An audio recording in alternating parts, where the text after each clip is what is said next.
ദൈവത്തിന് മഹത്വം. 2023 ഭൗതികമായും ലൗകികമായും നമ്മൾ ധാരാളം നേട്ടമുണ്ടാക്കി. എന്നാൽ ആത്മീകമായി എന്ത് നേടി?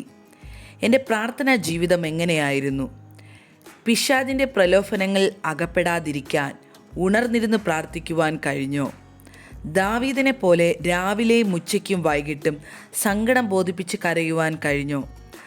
നമ്മൾ പ്രാർത്ഥിച്ചുവെങ്കിൽ അതും ആർക്ക് വേണ്ടിയായിരുന്നു?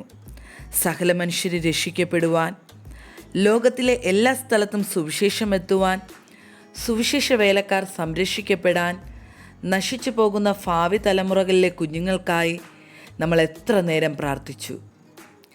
നമ്മുടെ വചന പഠനവും ധ്യാനവും ഏത് നിലവാരത്തിലായിരുന്നു?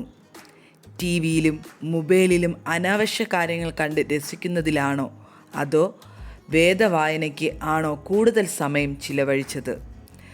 തിരുവചനത്തിലൂടെ ദൈവശബ്ദം കേൾക്കുവാൻ കഴിയും. ക്രമമായി വചനം പഠിക്കുവാൻ ശ്രമിക്കണേ. സുവിശേഷ വേലയിൽ നമ്മൾ എത്രത്തോളം പങ്കാളികളായി?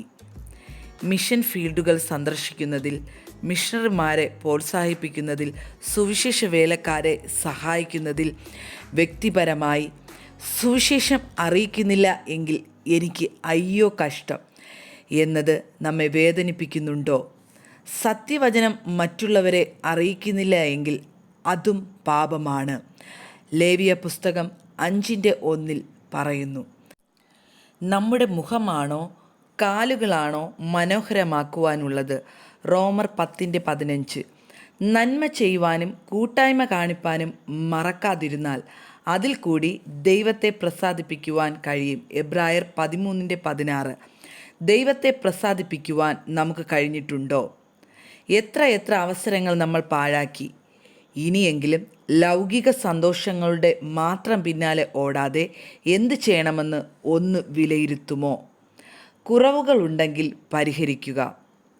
ഇല്ലെങ്കിൽ കൂടുതൽ പ്രാർത്ഥിക്കാൻ, വചനം പഠിക്കാൻ, സുവിശേഷ വേല ചെയ്യാൻ, ഒരു നല്ല ശമരിയക്കാരനായി വേദനിക്കുന്നവൻ്റെ കണ്ണീർ തുടയ്ക്കുവാൻ 2024 എന്ന പുതിയ വർഷം ദൈവം നമ്മെ സഹായിക്കട്ടെ. കുറച്ചുകൂടി വിശുദ്ധിയിൽ വളരുവാൻ നമ്മെ ദൈവകരങ്ങളിൽ സമർപ്പിക്കാം. ഇത് കേൾക്കുന്ന എല്ലാവർക്കും ഈ പുതിയ വർഷത്തിൽ നിങ്ങളുടെ ശുശ്രൂഷകൾ, നിങ്ങളുടെ ആത്മീയ ജീവിതത്തിൽ ഏറ്റവും അനുഗ്രഹിക്കപ്പെട്ട ദിവസമായി തീരട്ടെ.